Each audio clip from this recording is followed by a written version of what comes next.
My cousin Rowan had been bugging me since the beginning of October to come down to Dunlow Creek for Halloween. Said they were reviving some old tradition called Lantern Watch. I'd never heard of it.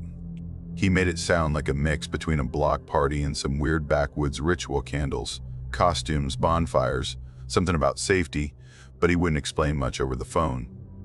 Just kept saying, "You'll see. It's different here." I hadn't seen Rowan since his dad's funeral the year before, and part of me felt like I owed him a visit. Plus, I didn't really have Halloween plans. So I tossed a duffel in the Subaru, grabbed a hoodie and a pack of smokes, and made the drive from Richmond. The thing about Dunlow Creek is that it doesn't really show up on maps in a useful way. The last half hour of the drive was mostly unmarked gravel, narrow switchbacks, and occasional signs that were so faded they might have said, "Keep out" or "Turn back," depending on how you squinted. Service dropped out miles before I hit the actual town. I got there just before sunset. Air was cold in that dry, no-nonsense way you only get in the mountains. Rowan's house sat at the very end of a narrow hollow that curved back into thick trees. There were maybe half a dozen houses total along the gravel road, spaced out, slouched into the hillside, all with sagging porches and wood smoke trailing up through the bare trees. And everywhere lanterns, not store-bought stuff. Real glass lanterns, each one with a flickering candle inside, glowing faintly yellow. People were still out hanging them when I pulled up. Fence posts, porch railings, windowsills. Every house had at least 3 or 4. One guy across the way had nearly a dozen, all spaced evenly around his yard like a perimeter. Rowan came out as I was parking. Wore a flannel that didn't look like his, sleeves rolled up, big grin like I'd just shown up from overseas. He clapped me on the back and walked me inside like I belonged there. His place was simple. One story, kinda drafty, but clean. Couch that pulled out, pot of chili on the stove, a few photos of his folks stuck to the fridge with magnets. I dropped my stuff in the corner and opened a beer, and right away he started going on about the lanterns again. "You'll see," he said, pacing like he couldn't sit still. "You stay out after dark, you stay close to the lights. Doesn't matter how far you go, just stay where it's lit." I laughed. Thought he was being dramatic. He didn't even smirk, just gave me this look like he didn't have the energy to argue about it. Right before the sun dropped behind the ridge, someone knocked at the door. A kid girl, probably 11 or 12, stood there holding a crate full of small candles in glass jars. She handed Rowan a few, didn't say much. He nodded, said thanks like it was routine, and set one on the stoop, another in the front window. Then she looked up at me. "Keep yours lit till morning," she said. "If it goes out early, something might come in." She turned and walked away without another word. Didn't even wait for a reply. I glanced at Rowan, waiting for the punchline. He just lit the candles and closed the door. By the time it was fully dark, the whole road was glowing, soft yellow light lining the edges like runway lights. A few kids in costume wandered quietly between houses, but there weren't any doorbell rings or loud trick-or-treats, just hushed voices, small footsteps, and the occasional gust of wind. Honestly, it was kind of eerie. Peaceful but eerie. Rowan crashed out early. We'd eaten, finished half the chili, and he'd worked through most of a bottle of bourbon before knocking out on the couch with the TV still on low. I couldn't sleep. Too much caffeine from the drive, and I felt wired in that weird, not tired but you should be kind of way. So around 10:30, I stepped outside for a smoke. The air had that brittle edge to it, cold enough that the tip of your nose stings a little. The candle on the porch was still going, flickering steady, but something felt off. I didn't notice it right away, but I realized after a moment that everything had gone still. No bugs, no rustling. Even the trees past the last house had stopped moving. Then I heard the gravel crunching. Footsteps. Not fast, but heavy, deliberate. I leaned forward and looked down the road. Someone was walking, alone, no flashlight, no costume. Just this slow, lopsided limp and a coat that didn't look warm enough for the weather. They didn't seem drunk exactly, but their gait was strange, like their limbs weren't moving in sync. No sound but the crunch of the gravel. I figured maybe it was someone from one of the houses coming home late or wandering around. I turned on my phone flashlight, stepped off the porch. "Hey," I called out. "You all right?" They didn't even flinch. I walked forward maybe 20 feet. Then I saw it, the last lantern. None were lit beyond it, just black trees and curve of the road. And down at the edge, just where the light started to die, another person was standing. Still, watching. So now there were two, one limping toward me, one waiting in the shadows. I didn't like how the first one kept walking straight, not toward any house, not looking around, just locked into this weird, quiet path that ended where the light did. And when they crossed that line, where the lantern stopped, they both stopped. Then they looked at me, just stood there, not moving. And the one in front tilted its head. That was enough. I turned and ran. Full sprint, no looking back. Nearly wiped out on the gravel, heart pounding in my throat. I flew up the porch steps, slammed the door behind me hard enough to rattle the glass. Rowan bolted upright like he'd heard a gunshot. "You went past the lanterns?" he asked. I couldn't even speak. Just nodded, bent over, trying to breathe. He ran to the door, peered out, then yanked the couch across the entryway and dropped down beside it. "Don't talk," he whispered. "Don't move." I sat, every muscle locked up. A minute later, the porch creaked. Slow footsteps. One, then another. The candle on the porch flickered, then died. Rowan muttered something under his breath. Didn't move, didn't blink. Then the doorknob turned, a soft rattle. Once, then again. Then silence. We sat there for what felt like hours, not even shifting. Eventually, the wind started up again. Somewhere outside, a dog barked. The crickets came back. It was like the world had flipped a switch. Rowan lit another candle, set it by the door. "They don't come past the light," he said, almost too quiet to hear. I asked him what they were. He shook his head. "Not people. Not anymore. Something shows up every year. That's why we light them. All of us. Every house. You cross paths where it ends, you're open." I didn't sleep. Just sat there until the sky got light.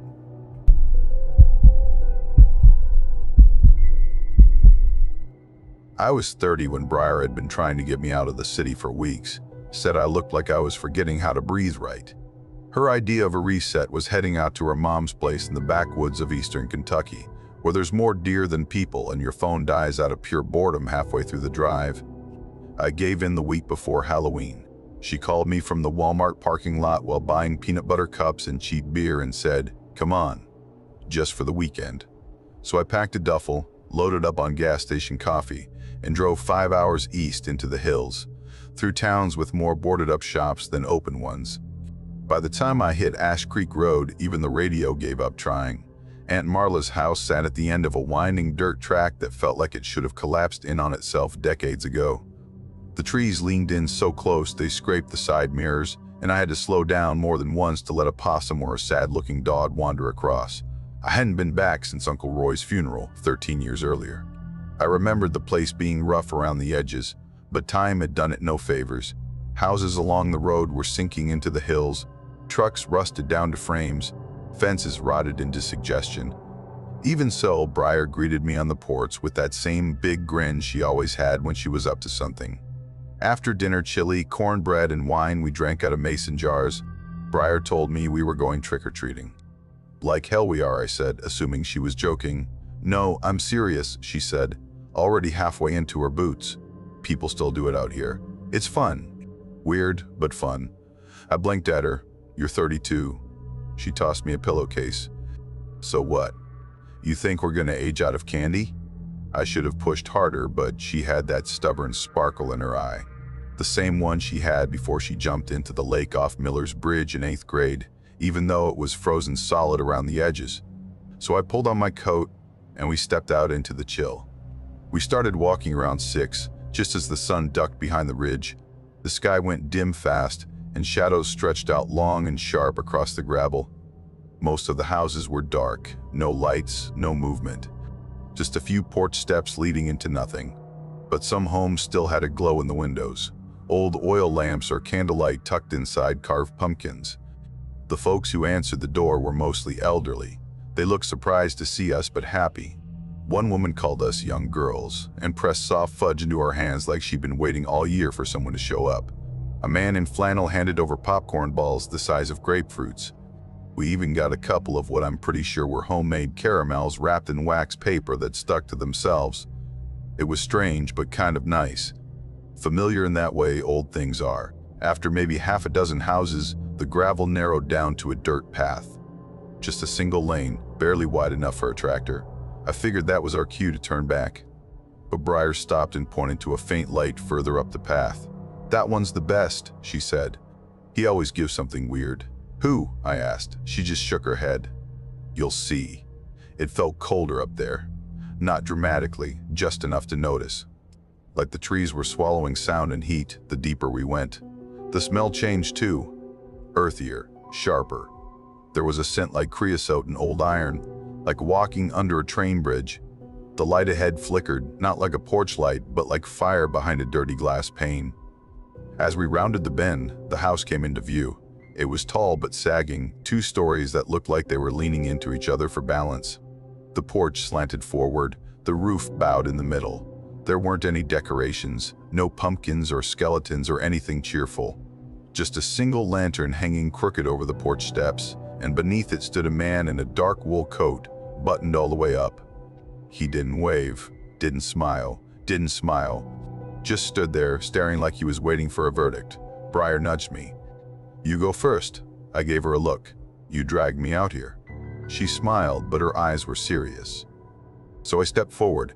I held up my pillowcase, more out of habit than anything, and said, "Trick or treat." The man stared at me for a few seconds longer than was comfortable. Then, without saying a word, he turned, stepped just inside the doorway, and returned holding a long, narrow box. It was dusty, dark wood, like something you'd store an old bottle in. He held it out to me. I didn't take it right away. "That's the treat," Briar said quietly behind me. So I took it. It was heavier than I expected, and the top slid open slightly as I shifted it. Inside, I caught a glimpse of something dark, maybe blue, folded neatly. "Thanks," I mumbled. But the man was already gone. The door had creaked shut behind him like he'd never been there. Briar turned without a word and started walking back. No jokes. No, wasn't that cool. "Wait," I called after her. "What is this?" She didn't answer. I opened the box. Inside was a strip of dark fabric, navy or black, stitched with tiny white dots like stars. Not printed stitched. Carefully, lovingly. It looked like it had been handled 1,000 times. It was warm to the touch. Beneath it was a lock of hair tied with twine. Human hair. I stopped walking. "What the hell is this, Briar?" She didn't stop. "Put it back, and don't talk until we get home." There was no room for argument in her voice. We walked the rest of the way in silence. Back at the house, Briar took the box and shoved it under her bed like she couldn't stand to look at it. "Just forget it," she said. But I couldn't. That night, I tossed in bed, replaying everything in my head. Around 1 in the morning, I got up for water. The hallway was dark, the kind of dark that swallows up your sense of direction. As I passed the living room, I noticed a light flickering. I figured someone had left the lamp on, but when I peeked in, the old television, the one that hadn't worked in over a decade, was glowing. Static. Low and quiet but steady, the screen buzzed with it. And then, for a second, it cut to black. And in the reflection, I saw myself. And behind me, something else. I turned fast. The hallway was empty, silent. I locked the door to the guest room and didn't sleep. In the morning, I told Briar. "You opened it," she said. I nodded. She didn't blink. "That wasn't a gift. That was a trade. You took something, so now it knows you." I waited for her to crack a smile. Tell me she was messing with me. But her face didn't move. She said folks used to leave things in the holler like that. Objects tied to memories, to people, to places they didn't want anymore. The idea was to wrap them up nice, give them away, and hope whatever came with them stayed gone. "That man," she said, "he's been dead 40 years. We left before noon." I told myself it was a prank. A hillbilly version of Halloween. That made more sense than the alternative. But 2 nights later, I came home from work and found my front door wide open. Nothing was stolen, not a single thing touched. Except on my bed laid out perfectly flat was that same strip of star-stitched cloth. I didn't go inside. I walked 3 blocks to a hotel and stayed there for the rest of the week.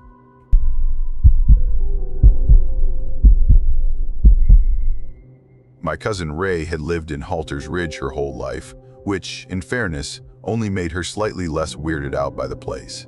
It's one of those towns buried in the folds of the Blue Rock Mountains, technically part of the Appalachians, but even more forgotten. It wasn't even supposed to be a thing. Ray just got a little bold that year. Maybe bored. She texted me in late October, "Come up for Halloween. Let's actually enjoy it for once." That's literally what she wrote. No punctuation. And that's Ray. Bold, casual, doesn't overthink. Especially when it comes to this local superstition stuff. See, the town does Halloween. Just weirdly. Every year they put up the usual decorations, pumpkins, orange lights, hay bales on the porches, but nobody trick-or-treats. No one walks the streets after dark, not even teens looking to stir up trouble. Everything happens in the rec hall next to St. Alma's Church. They do chili pots, some light music, a lazy costume contest if someone's feeling festive. But it always ends before 10. People head home early. Lock up. Nobody says why, not directly, but they call it tradition. And like most traditions in places like that, it's really just a cover for fear. Ray never bought into any of it. She thought it was small-town paranoia held together by ghost stories and groupthink. "This town's terrified of its own shadow," she told me once. "You'd think the hills were crawling with boogeymen the way they talk." So this time, she wanted to do something different. Something rebellious, I guess. Her plan was to host a kind of anti-Halloween at our family's old cabin. The one just outside town, deep enough in the woods that cell service drops halfway up the trail. The place hadn't been used in years, not since our uncle passed. Nobody had cleaned it out, but nobody had trashed it either. It just sat, frozen in time. She said it would be simple. Drinks, music, a little fire. Just us. No town, no rules, no creeping superstition. I brought 2 friends from Knoxville, Mason and Chelsea. Ray had met them both once before, on a summer trip. Mason's the kind of guy who always seems ready to start a fire or argue about rock bands from the 90s. Chelsea was quieter, kind of always observing the room, but funny in a dry, under-the-radar way. Good people for a night like this. We got to the cabin just before dusk. I remember the sound the car made turning off the gravel path. Kind of a final crunch. Like once the tires left the road, we weren't quite part of the regular world anymore. The cabin hadn't changed much. Still the same rough logs, stone chimney, that tin roof with a permanent sag. No electricity, no plumbing. Ray had gotten there early and started a fire in the stove. She had old oil lanterns lit around the room, casting these big soft halos of light across the walls. She brought a cooler packed with beer and snacks and rigged up a Bluetooth speaker to a battery pack. It felt like the kind of night we'd remember for being chill and maybe a little chaotic, in the way camping trips always are. At first, it was exactly that. We drank, joked around, played dumb songs way too loud. Ray tried to get us to dance at one point, which resulted in Mason falling over a log bench and spilling his drink into the firewood pile. We all laughed about that for way too long. It was after 8 when Mason stepped outside to pee. He came back in with this weird look on his face, kinda quiet. "A little off. There's someone walking around down by the creek," he said. Looked like they were wearing a costume. Ray didn't even look up. "It's Halloween. It's probably just some kids from town messing around." We all nodded. Mason gave a small shrug, like maybe he'd imagined it. We even joked about yelling down an invite to come up and join us. Probably would have if we hadn't already hit that mellow, sleepy kind of drunk where everything feels just barely funny. But Mason kept glancing at the window, like he was expecting something. I asked him quietly what exactly he saw. He said, "They stopped. Just stood there, looking up here." After that, the vibe shifted. Not dramatically, just, things got quieter. We didn't play another song. The fire popped a little louder. I started noticing how dark it was outside the lantern glow. Around 10, the wind kicked up a bit. Chelsea started wrapping herself in a blanket, and Ray decided to grab more firewood from the stack just off the porch. She didn't come back right away. I waited a minute, then another. When I got up and opened the door, she was just standing there, still looking. "There's more of them now," she said. Her voice was low. 4. just standing there. I stepped beside her and scanned the woods. I didn't see anything at first, just trees and brush, same as always. But then the clouds slid off the moon and it got brighter for a second, just enough to catch movement in the clearing below. Figures, 4 of them. They weren't moving. They weren't doing anything, just standing near the bend in the creek, shoulder width apart, perfectly spaced, watching. They wore masks. Not Halloween masks, not store-bought ones. These looked like white paper, or maybe old plaster blank faces, hollow dark eye sockets, and a slit where the mouth should be. Their clothes were just plain, old jackets, loose pants, stuff you'd find in a Goodwill bin. Nothing stylized, nothing playful, just people standing there. I said we should go inside, lock the door, turn everything off. Ray didn't move right away. It's probably the Haskins boys, she muttered, like she was trying to convince herself. They always screw around like this. But even as she said it, I could tell she didn't believe it. She came back in. We killed the music. The fire in the stove glowed enough to see each other by, but not much more. Nobody said anything for a while. We just sat there, waiting, listening. Then came the sound. A single creak. Not from outside, from the back room. It was faint, but unmistakable. Like the shift of a loose floorboard under weight. That made no sense. The front door hadn't opened. The only entrance was still locked. Nobody could have come in. Ray stood up fast and grabbed the fireplace poker. I grabbed the lantern and headed back. The room was cold. It always was. Just old blankets, a warped mirror, and the rusty frame of a bed. Nothing looked out of place until I saw the mirror. It was fogged up, like someone had just stood in front of it. Breathing, I moved to the window. Still latched. No cracks, no breeze, just silence. Then Chelsea screamed. I ran back. She was standing near the door, her hand over her mouth. One of them was on the porch now, close, right up against the glass. Same blank mask, but this one had red lines slashed across the mouth. Not neat lines. Rough, jagged. It looked wet. I couldn't tell if it was paint or something else. That's when I noticed the figure wasn't wearing the mask. It was holding it. Just holding it up to the glass. Like a signal. I said we should move to the back room. We could block the door with the bed frame, wait till morning if we had to. Mason just shook his head. They're already back there, he said. I saw one through the back window. My skin crawled. I went back, alone. The window was still latched, same as before. But this time, there were muddy prints on the floor, small, bare feet, not moving. Just there, facing the mirror. We weren't alone, and hadn't been. I ran back, told everyone to grab what they could. Leave the fire burning, I said. Make it look like we're still in here. We slipped out the back, past the trees, taking the long way around the trail. It was rough, but we didn't stop. We didn't look back. When we hit the road, it felt like breaking through a surface. A pickup truck came by maybe 40 minutes later. Old man, beard, heavy coat. He pulled over without hesitation. We didn't go back, not even in daylight.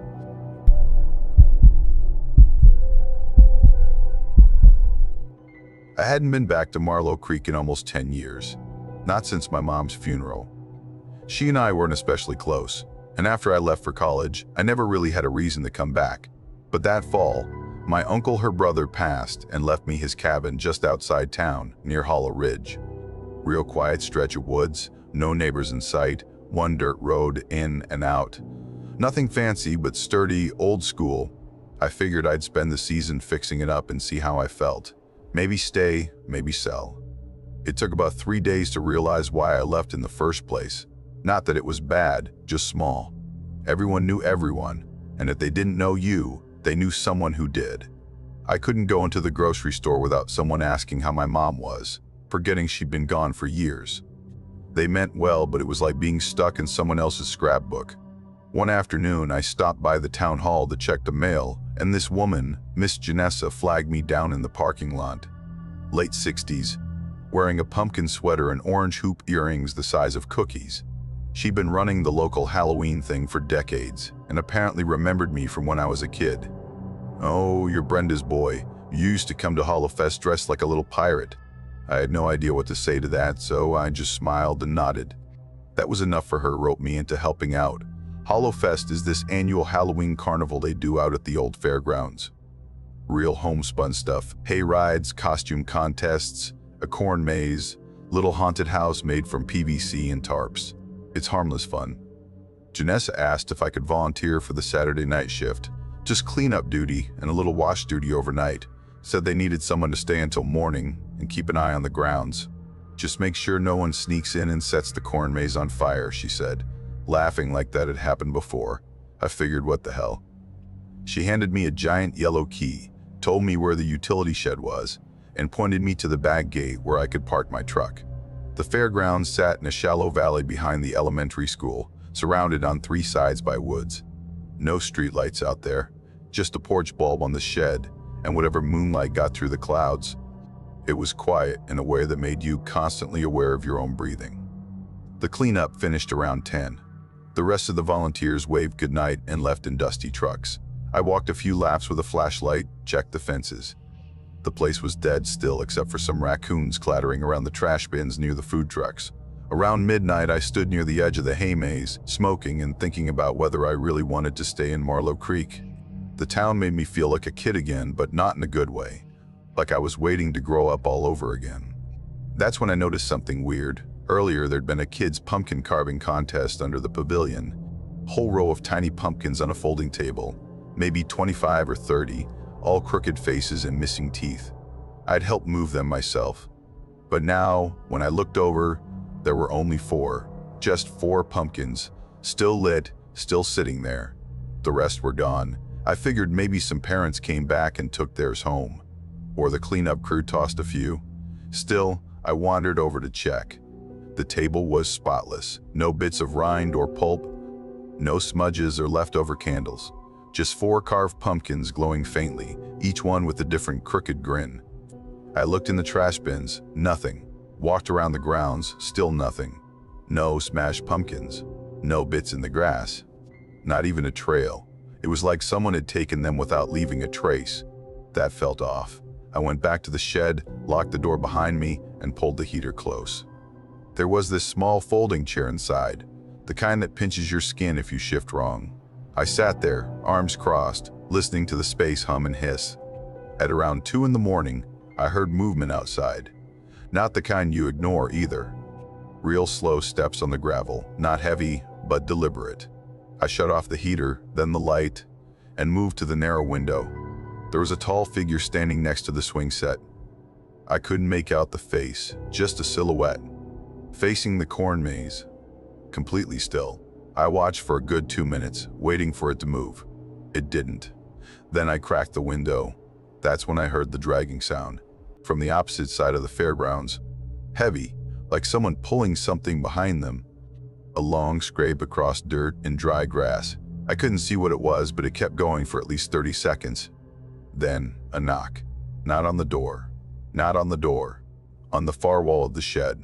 3 slow, distinct taps. I backed away and stood still, tried to slow my breathing. I didn't want to open the door. I didn't want to move at all. About 20 minutes passed before I heard the dragging again. This time, right outside. Then nothing. I sat frozen in place, not blinking. The silence stretched so long I started to think I imagined the whole thing. Until I heard something else. Children, laughing. Right outside. That was somehow worse than the knocking. I got up, yanked open the door with my flashlight ready, but the grounds were empty. Dead quiet again. I walked slowly toward the corn maze. The entrance had been roped off where the cardboard sign earlier just said closed in red marker. But now the rope was gone, and the sign was lying in the dirt like someone had stepped on it. I stood at the entrance and shined the light in. One of the pumpkins was sitting about 10 feet in. Lit. I know it wasn't there before. It was one of the 4. Same jagged grin, same lopsided eyes. I should have walked away, but I didn't. I stepped into the maze. The first pumpkin flickered and went out. Another one lit up farther down. I followed it. That one went out. Another one lit up deeper in. One by one, they led me in, like stepping stones but glowing. I followed maybe 10 of them before I reached a small clearing in the center of the maze.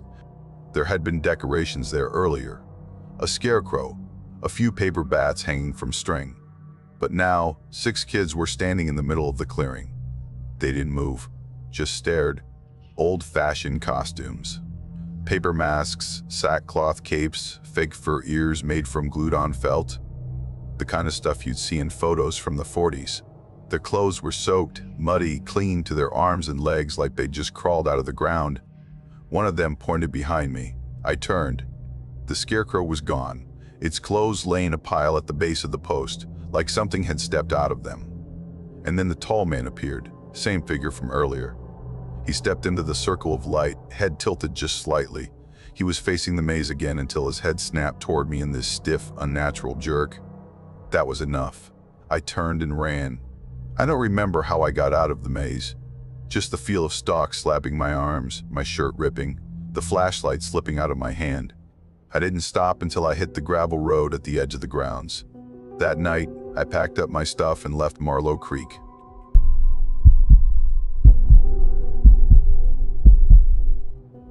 My niece had been begging me for weeks to come visit for Halloween.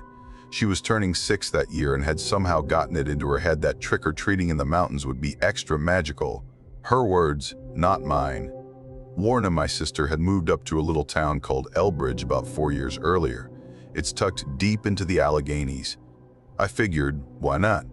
I could make the drive up from Charleston, stay the weekend, hand out candy, maybe even help fix the loose railing on her back porch like I'd been promising for months. It sounded quiet, which I needed. I'd just gotten through a rough quarter at work, and the thought of escaping somewhere with no cell towers was more appealing than it should have been. Elbridge had this odd, frozen-in-time charm. One stop sign at the main intersection, a post office that was basically a wooden shack, and a diner that closed by 5 on the dot. No chain stores, no traffic lights. People there still waved at you from their porches, but with that cautious, measuring look, like they weren't totally sure what to make of someone new. Still, they were friendly enough, just careful. You could tell who lived there full-time and who didn't by the way they said hello.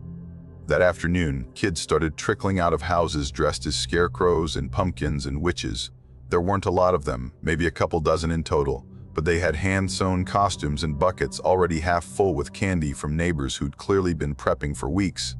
Someone had rigged a hay wagon behind a pickup truck and was doing slow loops through the gravel roads, giving kids a ride between the farther out houses. Lorna and I had set up a folding table outside the fire station, really just a one-room garage with peeling red paint and a busted siren on top, and we handed out paper cups of warm cider and homemade donuts Lorna had stayed up the night before frying. Wren, my niece, wore a bat costume with these stiff little felt wings and plastic fangs that made her drool when she talked. She was buzzing with energy, darting between the hay wagon and our table like she was training for a sugar-fueled marathon. It was nicer than I'd expected, honestly. No big haunted houses or flashy decorations, just something warm and genuine. You could tell the whole town had pitched in. Even the high school kids stuck around to help sweep up hay afterward. Around 9, most of the little kids had been ushered home. The wagon made its final round and got parked beside the church across the road. A few of the older teens stayed to help us fold up tables and stack folding chairs back in the station. That's when this man walked up to me. I hadn't seen him earlier. He didn't look like a local. His clothes were clean but mismatched, and he had long, grayish blonde hair tied back in a loose knot. His face was worn like someone who'd spent too many winters outside. He didn't smile. He didn't introduce himself.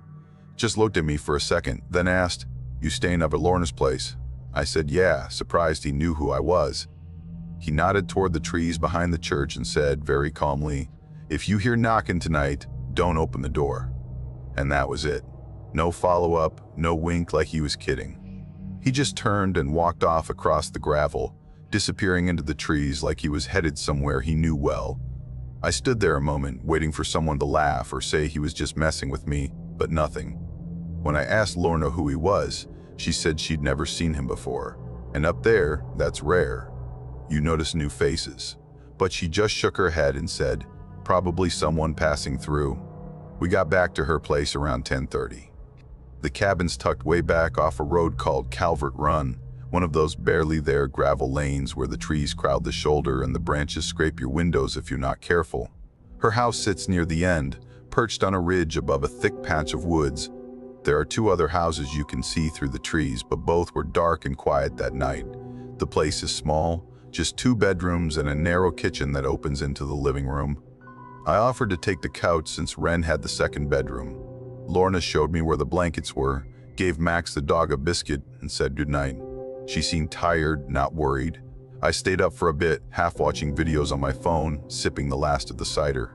The fire in the wood stove had burned down low, just enough to glow. Max curled up near my feet, occasionally twitching in his sleep. Around midnight, I heard it, 3 knocks. Soft, from the back door. It wasn't loud, but it was unmistakable. 3 evenly spaced knocks, slow and measured, like someone was standing right there, waiting for me to respond. I didn't move right away, just sat still, listening. My first thought was that maybe one of the neighbors needed something. Maybe someone's dog got loose or a car broke down. Then it came again. Same pattern. 3 knocks. Deliberate. I stood up, careful not to step on Max's tail, and moved toward the kitchen. That back door opened onto a tiny landing with a set of concrete steps that were always slick with moss. No one used it unless they had to. I flipped the light switch, but nothing happened. The floodlight didn't come on. I pressed my face to the glass. Nothing. The woods were pitch black beyond the railing. No movement, no sounds. I locked the deadbolt, made sure the knob was turned tight, went back to the couch. My skin was starting to prickle a little, but I told myself it could have been the wind or some animal brushing against the screen. At 1:20 it started again, this time from the front door. Not knocking, scraping. Long, slow drags across the wood, like fingernails or claws or something pretending to have either. Then silence. Then 3 sharp knocks. Max was already up this time, standing rigid under the coffee table with his ears flattened and tail low. He wasn't growling. He was just tense, frozen. I stood by the window and looked out. The porch was empty. Then came a knock on the side wall. Then one on the kitchen window. Then another from the basement door that sits under the floor near the laundry room. I didn't wake Lorna. I kept telling myself it was probably a teenager playing a weird prank. But deep down, it didn't feel like that. No one would have gone to that many points around the house without triggering the motion lights, if they were even working. And no one made any sound. No footsteps, no crunch of leaves, just knocking. It stopped around 2:40. I didn't sleep. I just sat in the kitchen holding a hammer I'd pulled from the drawer by the fridge, trying to listen past the sound of my own breathing. Max stayed glued to my leg. At 3:20, something tapped the window behind me. I spun around. There was a face, pressed to the glass. It looked human, but not fully. The proportions were wrong. The forehead was too high, the eyes too far apart. The jaw was long and narrow, almost canine. The skin was gray, not from the shadows, but actually gray, and had a kind of waxy, translucent look like old candle wax. And the mouth, it wasn't shaped right. It just hung there, like it was waiting to learn how to move. It didn't blink. It didn't move at all. It just stared. I stood there, not breathing. Then behind me, Lorna flipped on the hallway light, and the face vanished, like it had never been there. We called the county sheriff. They didn't come until morning. Said it was probably a trespasser, maybe a drunk. Said there were no signs of forced entry, no footprints, nothing taken. They told us, if it happens again, try to document it. Like it was something ordinary. Later that morning, I told the story to a neighbor, a man named Arlen who lived 2 ridges over for nearly 60 years. He didn't look surprised, didn't ask questions, just nodded slowly and said, "Happens some years. Usually Halloween. Don't open the door no matter what it says." That was the part that stuck with me, no matter what it says. I didn't ask him what he meant. I left that afternoon. Haven't gone back for Halloween since.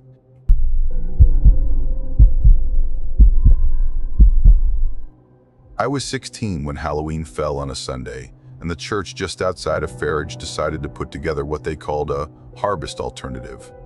Basically, their way of letting kids celebrate Halloween without actually calling it Halloween. I didn't really want to go.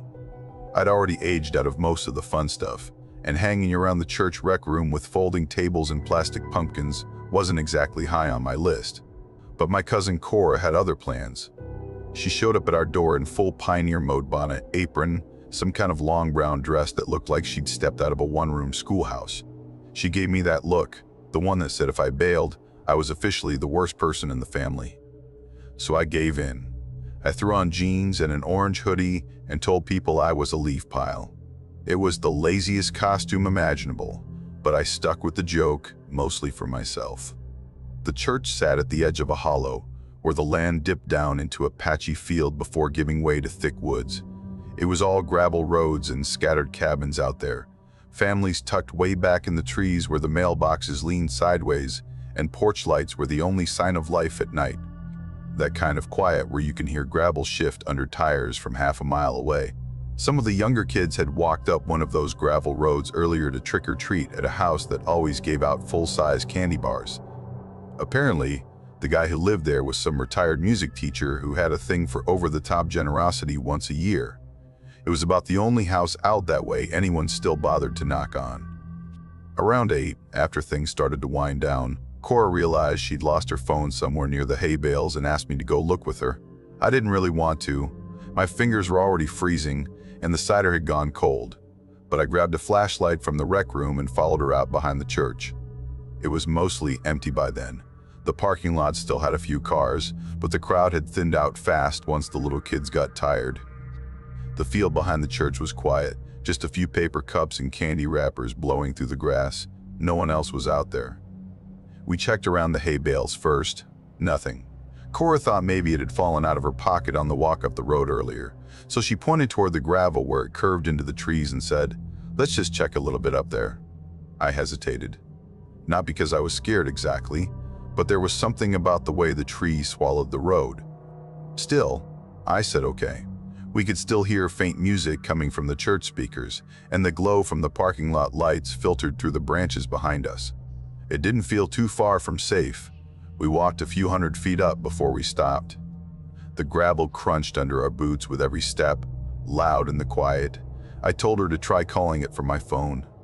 While she was digging through her coat, I noticed something in the woods just off the road, maybe 20-30 feet back. At first, I thought it was a decoration someone forgot to take down. A tall, stiff-looking figure standing completely still between the trees. The flashlight hit something white near the face. Could have been a mask. Could have been just the way the light caught a piece of fabric. But it looked like a person, thin, upright, watching. I nudged Cora. "You see that?" She followed my gaze, squinted a little, then frowned. "That wasn't there earlier. It didn't move. Just stood there." I called out. Just a quick, "Hello?" Nothing brave about it, more reflex than anything else. The thing shifted, one step sideways. Behind a tree. We didn't wait. Cora whispered, "Let's just go back," and I was already turning. We walked fast, not running, but definitely not strolling anymore. My heart was pounding in a dull, echoey way, and the crunch of gravel under our feet suddenly felt way too loud. Neither of us said a word until we saw the edge of the parking lot come into view. We turned and looked back once. Nothing. Back inside, Cora checked her coat again and, of course, found the phone in the lining. Typical. I didn't even have the energy to be annoyed, just glad to be back under fluorescent lights with people nearby. We hung around for a while longer. Some of the parents had shown up to pick up kids. A few toddlers were passed out in their moms' laps. It all felt normal again, almost like whatever we saw didn't matter. Then one of the youth group guys, Tanner I think, came over and said a group was heading out to the old bus lot to play flashlight tag. Cora's face lit up. She loved that kind of stuff.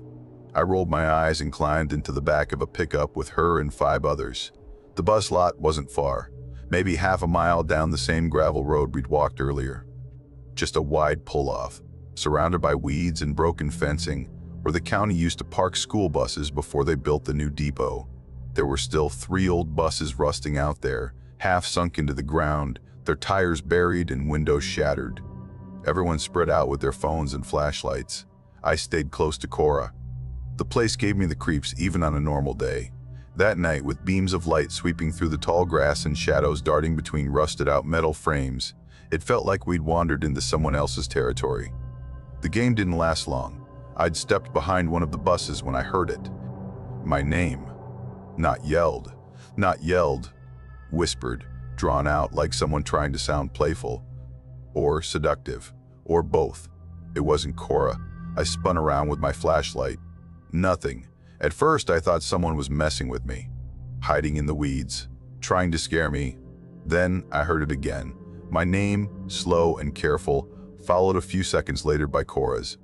Same tone, same weird, measured pace, like someone repeating it from memory. But wrong. It sounded off. Not robotic exactly. Just rehearsed. Like someone trying to learn how to speak and not quite getting the rhythm. I ran back to the group. Everyone looked at me like I was overreacting. I asked if anyone had called our names. They all said no. Cora was still on the tailgate, swinging her feet and sipping Sprite from a plastic cup. I told her what I heard. Her expression shifted immediately, eyes wide, mouth pressed into a thin line. Then she said, "Remember the figure?" That was enough. We left. No one even argued. We piled back into the truck and didn't wait around to count heads. Back at the church, we went straight to Pastor Malcolm. We didn't even get the full story out before he interrupted us and asked if we'd seen someone in a white mask near the woods. Apparently, earlier that evening, a little girl told her mom that a tall ghost man had followed her to the porta potty and whispered her name in a robot voice. Everyone thought she was just being imaginative, until the mom went behind the porta potty and found footprints in the dirt. Big ones, not kid-sized. That was the end of the night. People left in groups. Parents grabbed their kids. We never found out who or what it was. The church never hosted another Halloween event after that.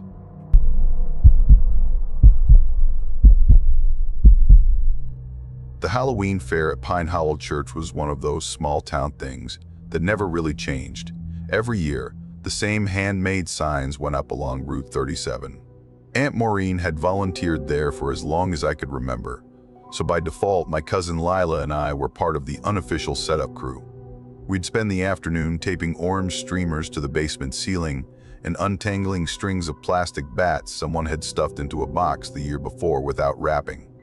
I don't think anyone ever really questioned why the church threw such a big Halloween event, especially since Pastor Ellsworth had this vague fire and brimstone vibe on Sundays.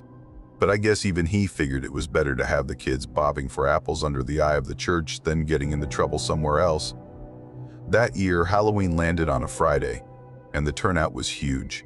I remember the whole place buzzing, parents milling around in half-hearted costumes, toddlers in pumpkin onesies, teenagers pretending not to enjoy themselves. Lila and I had manned the candy toss game for about 2 hours before we finally stepped away. My hand was sticky from unwrapping too many mini Tootsie Rolls. The pews had all been pushed back to the walls, and the choir platform was converted into a puppet stage with a sad-looking Dracula sock puppet that kept falling over. The air smelled like kettle corn, old wood, and a hint of those rubber Halloween masks that get sweaty the second you put them on. It wasn't glamorous, but it felt safe, familiar, even fun.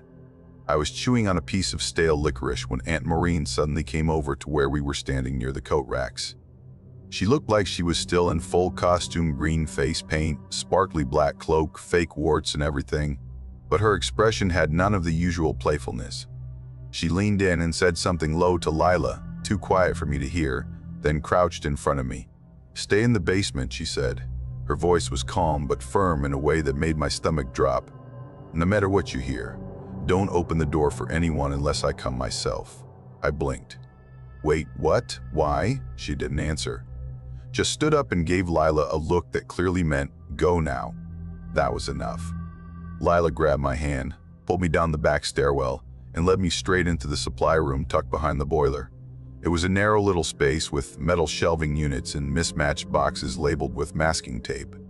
There was one window, small and rectangular, too high to see out of, and half covered by cobwebs. Without a word, she turned off the light, grabbed the tall filing cabinet near the wall, and shoved it across the floor until it blocked the door.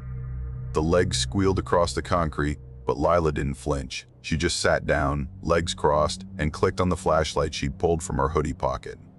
I sat beside her, not saying anything. Lila was 3 years older than me and had always been the one to crack jokes or taught big. Seeing her quiet and tense made me feel colder than the basement air. She passed me the leftover candy bowl, which still had a bunch of those cheap chocolate bars and fruit chews no one really wanted. I unwrapped the chocolate just to give myself something to do.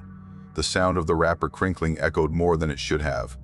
And then everything went quiet. No laughter, no music from the speakers upstairs. Just silence. After a minute or two, I asked, "Why are we down here?" She didn't answer. I could hear my heartbeat in my ears. It felt like we'd been waiting there forever when we finally heard the lock on the basement door click shut. Not slam, just a soft, deliberate click. And then, nothing. The silence after that was different. Heavier. I started counting seconds in my head just to have something to focus on. And then something upstairs shifted. There were footsteps, but not like before. No quick running or stomping. These were slow. Careful, just the occasional thud, like someone walking barefoot on wood, trying not to be heard. No voices, no laughter, just those quiet, deliberate steps. My whole body tensed. I could feel it in my arms, my legs, even the back of my jaw. Lila didn't move, just kept the flashlight angled at the floor between us. Then the footsteps reached the top of the basement stairs. Each footfall was too soft to be anyone in boots, but too heavy to be a kid. Just that strange middle ground where your brain keeps trying to make it fit someone normal but can't. They stopped outside the supply room door. I didn't dare breathe. Then something pressed against the filing cabinet. Lightly, not enough to move it, just enough to make the metal creak. Then 3 knocks, not loud, not hard, but each one made the cabinet rattle just a bit. And then a calm voice. "You left the door open." That was it. 5 words. I didn't recognize it. It wasn't Maureen. It wasn't anyone I'd heard at the fair. And it wasn't a question. It was a statement, like it knew we were in there, like it had already been watching. Lila reached for my hand, and her grip was hard. Her fingers dug into my knuckles. I couldn't tell if I was shaking or she was. The thing or person or whatever it was didn't try to open the door. It just stood there, long enough that my legs started cramping from how I was sitting. And then, finally, it walked away. Back up the stairs, same slow pace, same rhythm. When the footsteps stopped, the silence came back. That same awful, pressing stillness. Neither of us said anything. We didn't move, just sat there, waiting for something else to happen. An hour passed, maybe more. I couldn't check a clock. I just knew that every time I thought it was safe, I'd remember the way that voice had sounded. Like it had been waiting for us to speak. Eventually, we heard the basement door unlock again. And this time, a knock. Lila stood up, pushed the filing cabinet aside slowly, and opened the door. Aunt Maureen stood there. Her face looked pale and worn out, like she hadn't slept in days. The green paint on her face had smeared down one cheek, and her witch hat was gone. "Come on," she said. "We're leaving. Don't say anything yet." We followed her upstairs. The church was empty, decorations still hanging, candy still out, but the energy was gone. A few chairs were knocked over. One of the long folding tables near the punch bowl was broken clean down the middle. Nobody else was there, not one person. At home, after we locked every door and drew every curtain, Maureen finally sat us down in the kitchen and explained. "He came back," she said. I asked who. She hesitated, then said, "Someone who isn't supposed to be here." She told us he shows up every few years, always on Halloween, always in the ridge. Nobody ever sees him arrive. He just gets in. Into buildings, into homes, into places where people are supposed to be safe. He doesn't talk, she said, unless there's a child listening. I asked what would have happened if we'd opened the door. She just looked at me. Didn't need to answer. After that, she never let us go back to the Halloween fair. We stayed home every October 31st, kept the lights on, pretended it was just another night.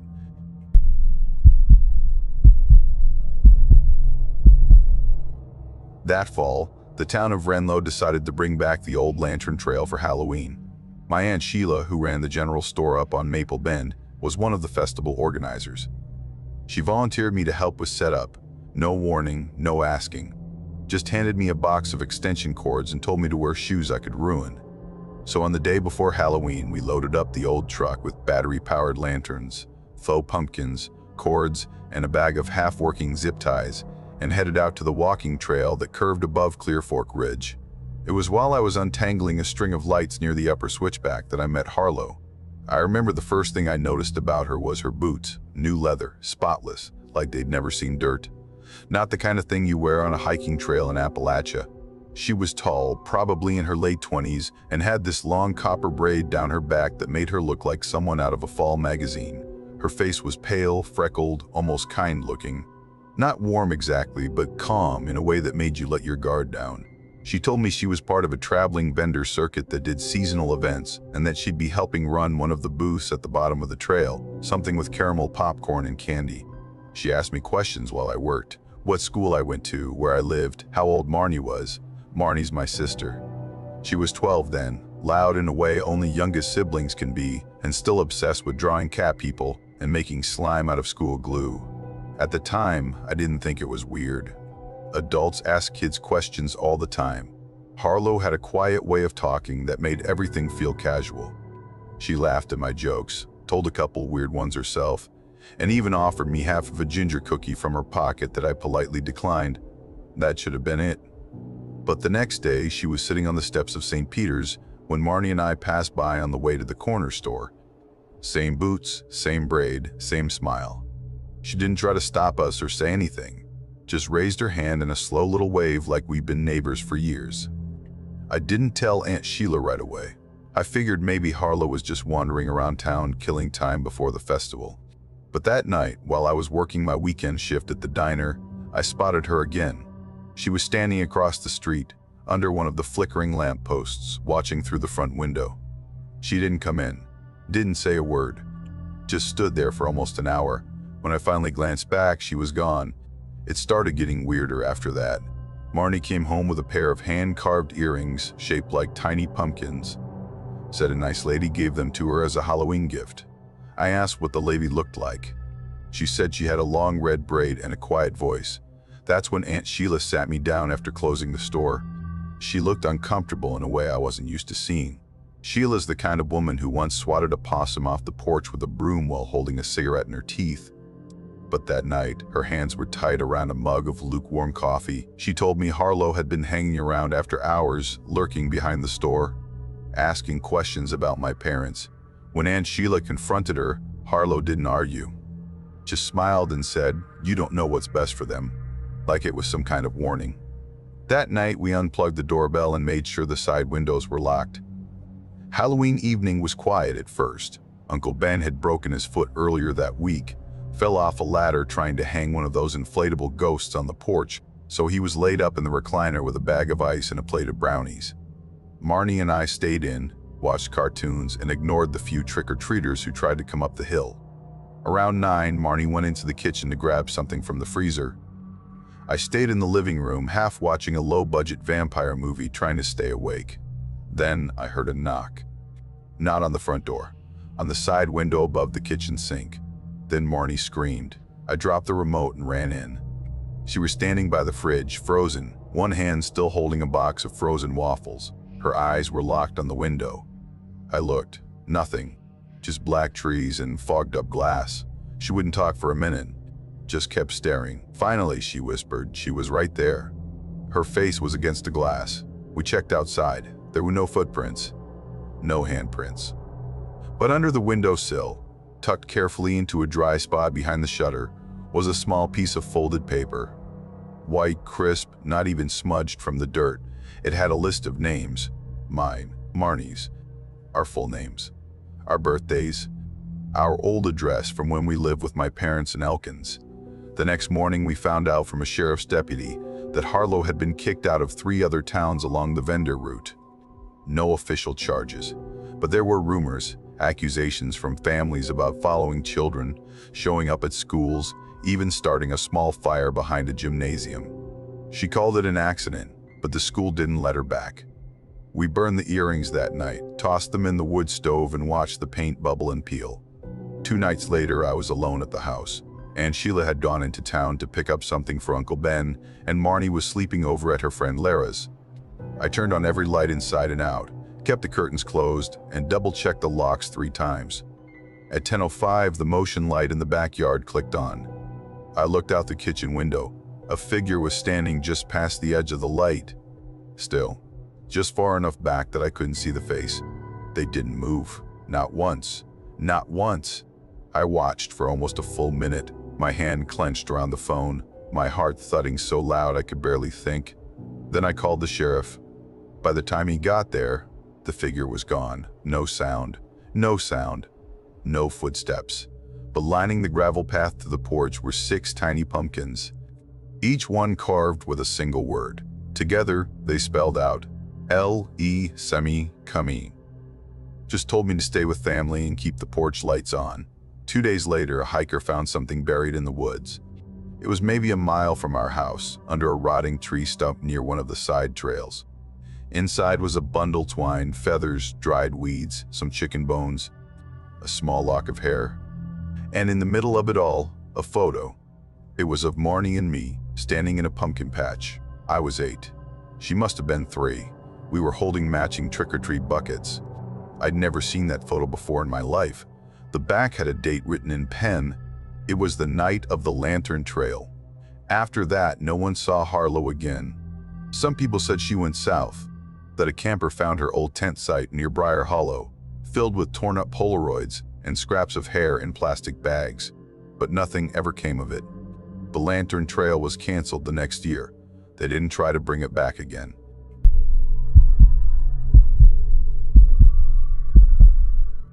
That Halloween, my cousins and I were staying up in the Oak Ridge Hills with our grandma, who lived way out past where the pavement ends. Her house was this faded 2-story place tucked behind a crooked cattle gate, surrounded by pine and oak trees that always seemed to press in a little too close. It was the kind of place where the quiet wasn't peaceful. It just sort of hummed, like the woods were holding their breath. We'd never spent Halloween up there before. Usually, we were in town with pillowcases full of candy by 7 o'clock. But that year, our parents were off on some adult trip, so Grandma got us for the weekend. When we asked about trick-or-treating, she just gave us this tired little smile and said, "Ain't much of that up here, not unless you count Marlene's goats." We figured we'd make the best of it. Eli, my older cousin, had brought this beat-up shoebox stuffed with makeup, fake blood, and dollar store vampire teeth. He declared Grandma's living room our costume lab and started painting us up like gory messes. By late afternoon, we looked like we'd crawled out of a low-budget horror flick, and we were proud of it. Before we left, Grandma stood by the door and made us promise to be back before dark. Not just because of bears, she said, giving each of us that look she used when she meant business. There's older things than bears in these woods. Things that watch sometimes. Don't give them a reason. She tried to say it like a joke, but her voice didn't bend the right way. Uncle Darren, who'd been fixing the porch light, didn't laugh either. He just muttered, "Stay off the back road near the quarry," without even looking up. The first 2 houses we visited were exactly what you'd expect in a place where trick-or-treating isn't really a thing. The first belonged to a quiet couple who seemed confused but polite and gave us homemade popcorn balls wrapped in wax paper. The second was Marlene, who, true to Grandma's warning, lived with goats. She handed us damp paper towels with peanuts and raisins inside and told us we looked very festive. That probably should have been the whole night right there. But Eli wasn't ready to call it. He had this unshakable belief that there was always one more place worth checking out. "What about that White House?" he said. "The one we saw from the car on the way in. It's past the quarry, right?" May, my younger cousin, was already grumpy. Her shoes were too tight and her face paint had started to itch. She whined that her legs were tired, that her costume was too hot. I felt the same, honestly. But Eli was 12, and that meant he carried this annoying kind of authority, the kind that made you feel stupid for saying no, even when you wanted to. So we followed. The road past the quarry wasn't paved, just gravel that crunched under our sneakers and made every step feel like it echoed too loud. The trees were tall enough that they blocked most of the evening light. Eli's flashlight barely lit more than a few feet ahead, and we started walking in single file without really meaning to. Then we saw the pumpkin. It was sitting right on the edge of the road, perfect and bright, with a candle still glowing inside. Not melted down. Fresh. There was no house in sight, no walkway. Just that single pumpkin. Eli scooped it up with a grin. Free decoration. The moment his fingers wrapped around the stem, the candle snuffed out. No breeze. Just gone. That was the first time May really hesitated. She stopped walking and grabbed my sleeve. "I want to go back," she said. Her voice had gone small, but Eli was already ahead of us. "It's just a pumpkin. Come on. I stayed between them, trying to keep everyone moving while quietly wishing I'd spoken up more. The woods felt heavier somehow, like they were leaning in closer with each step. When we finally reached the house, I honestly thought we'd gotten the wrong place. The white paint had peeled back so far the boards underneath looked sunburned. There were no lights on, no porch swing, no decorations. Just dead leaves everywhere, except for the porch steps. Those were spotless. Not a single leaf. May refused to go any closer. She clung to my arm and stared at the house like it might blink. Eli went straight up the steps. Knocked twice. No answer. Then the door creaked open. Just a crack, but enough to see the hallway inside. It was narrow and shadowy and smelled like wet stone. Not damp wood, stone, like a cave. Eli looked back with that smug, told-you face, then stepped inside. I didn't want to go in. My feet actually stayed planted for a second longer than I meant, but May was shaking, and I couldn't leave her standing there alone. So we went after him. The hallway was lined with framed photographs. Dozens of them, covering the walls from knee-height to over our heads. They were all black and white, formal-looking, but the faces had no eyes. Not scratched out, just smooth. Like the photo paper hadn't printed them right. That happens with old pictures, Eli whispered, more to himself than to us. They fade weird, but nothing else in the photos was faded. One of them showed a kid in a devil costume, holding a pumpkin that looked exactly like the one Eli had picked up. That's when the door behind us closed. Quietly, just a soft click, like someone pressing down a piano key. May clutched my arm. "Where's the window?" she whispered. There weren't any. Just that hallway and a single doorway off to the left. Repeat in.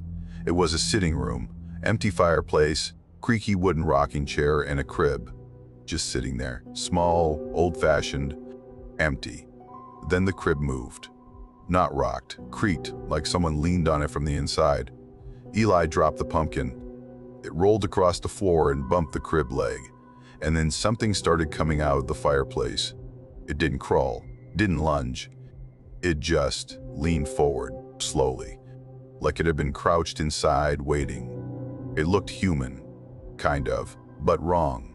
The arms were too long, and the face was smeared with ash, no visible eyes. Just skin where the eyes should have been. Like the photos. May screamed, loud and raw. I grabbed her hand and turned, ready to bolt. But the hallway had changed. It stretched longer, way longer. The front door was gone. Eli tried to reach for the pumpkin again, like that would somehow fix it, but it had rolled under the crib. He crawled after it. He never screamed. He just stopped moving. Then we were running. I don't even remember deciding to move, just that we were suddenly outside, legs flying, lungs burning, gravel cutting May's feet because somewhere along the line she'd lost her shoes. When Grandma opened the door, she didn't say, "Where's Eli?" She didn't even look surprised. She looked at us like she already knew. Then she said, "You brought something back." I tried to tell her what happened. She cut me off. "You didn't give it anything, did you?" May said no. I said no. But then she noticed May's hand, curled into a fist. Inside was a photo. It showed 3 kids standing outside that White House. Our costumes, our faces, but Grandma knew better. She hung a horseshoe over the front door, salted every window frame, and told our parents we weren't coming back. And we didn't.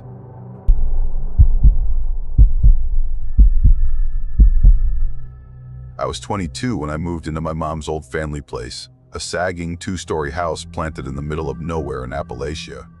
I just finished college and didn't have a real plan yet.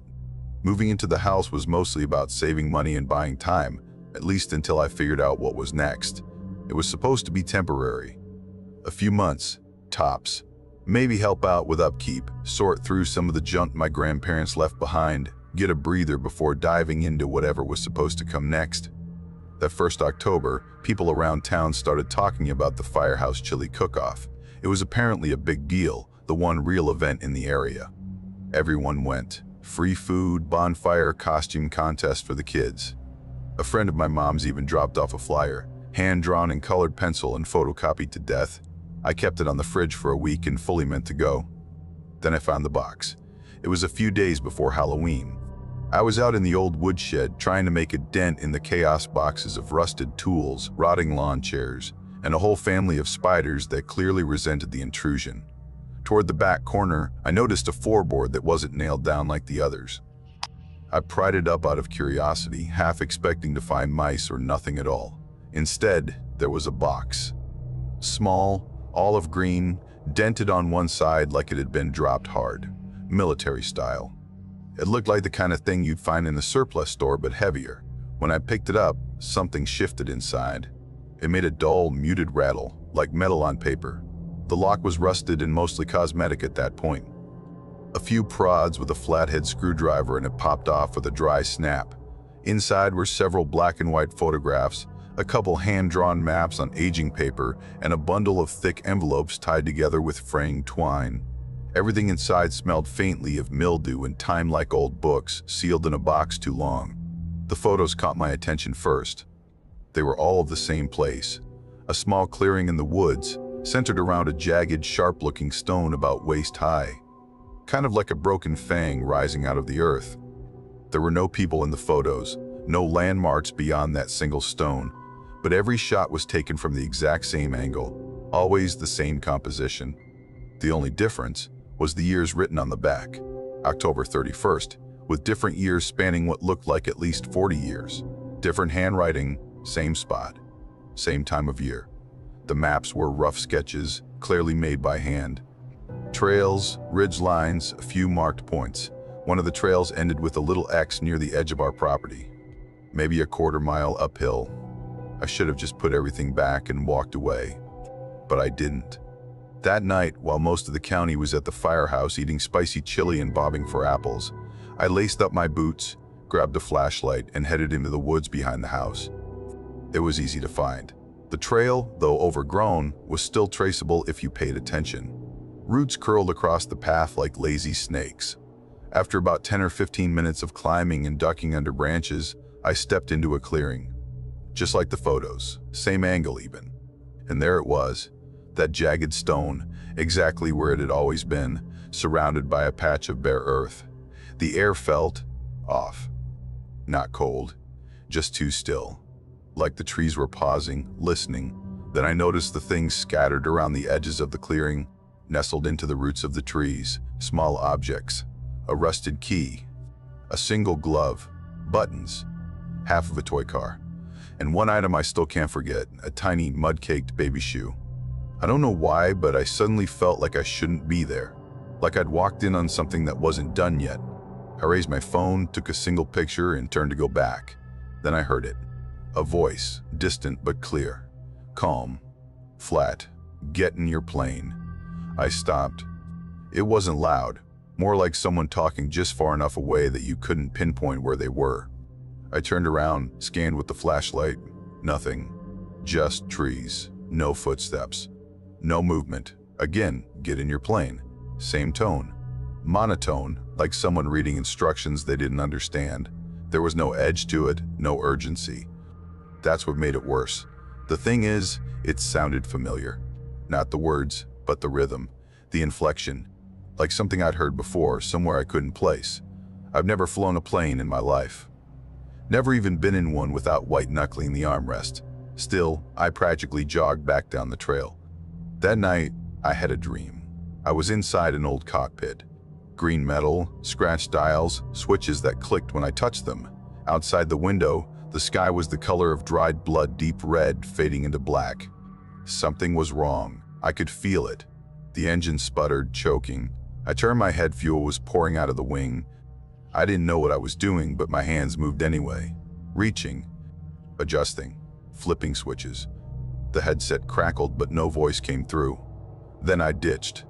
The water came up fast. The dream ended with me gasping underwater, trapped in the cockpit. I woke up choking. That was the first time. It came again the next Sunday, and the one after that. Each dream started closer to the crash. The sequence shortened. I stopped remembering the beginning and started waking up with the canopy pressing against my hands, screaming as cold water surged up my chest. And the next day, I'd hear it again. Always the same line, "Get in your plane." Different spots, different distance, but somewhere in the trees. I never told anyone. Who would I even tell?